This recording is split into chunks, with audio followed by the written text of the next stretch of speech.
At first glance, Sannakji doesn't look like food. The tentacles twist, they cling to chopsticks, and sometimes they keep moving long after they're served. To many first-time visitors, it can be shocking, because when the plate arrives, it almost looks alive. But here's the strange part. The octopus isn't actually alive anymore. So if that's true, why is it still moving? And how did this unusual dish become one of Korea's most famous seafood experiences? For many visitors, the movement is the first thing they notice. Some people hesitate, some laugh nervously, others immediately pull out their phones. Because seeing food move on a plate isn't something most people experience every day. But despite how it looks, the movement isn't a sign that the octopus is alive. Instead, it's caused by something happening inside the tentacles themselves. Even after being separated from the body, many of the nerves can continue sending signals for a short time, which means the tentacles can keep moving, sometimes for several minutes. And that's exactly what makes Sannakji so unforgettable. But surprisingly, the movement isn't actually the reason most Koreans eat it. Because too many Koreans, Sannakji isn't viewed as a challenge, or a stunt, or something extreme. It's simply seafood. Fresh seafood. The dish is usually prepared from a small octopus.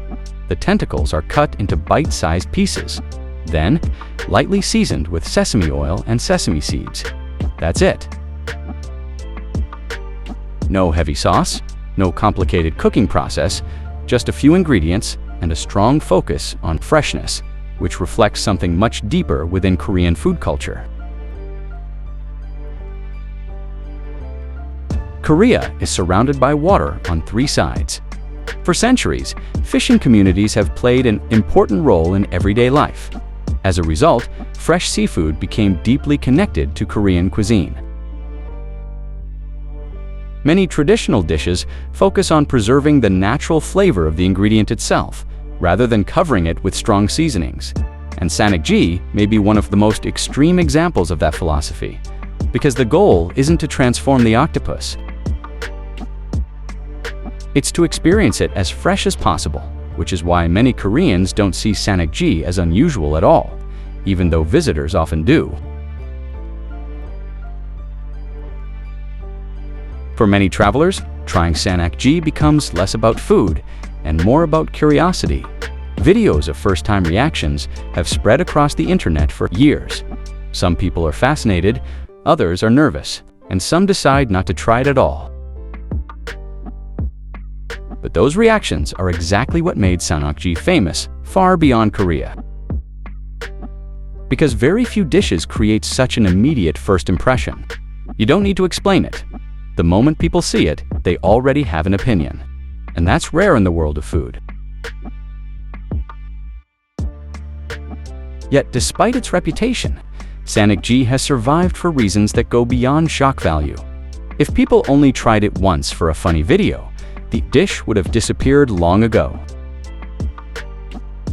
Instead, it continues to be served in seafood restaurants across Korea, not because it's trendy and not because it's controversial, but because many people genuinely enjoy it. The texture, the freshness, and the connection it creates to Korea's long seafood tradition. For many Koreans, Sannakji isn't about being brave. It's simply another way to enjoy seafood.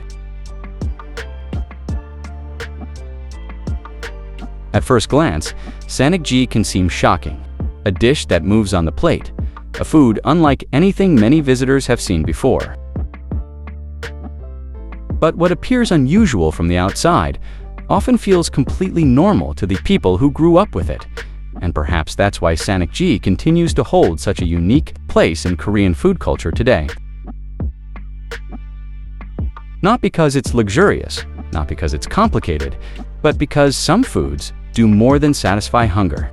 They tell stories about where people live, what they value, and how they've connected with their environment for generations. And in Korea, few dishes start that conversation more quickly than Sannakji.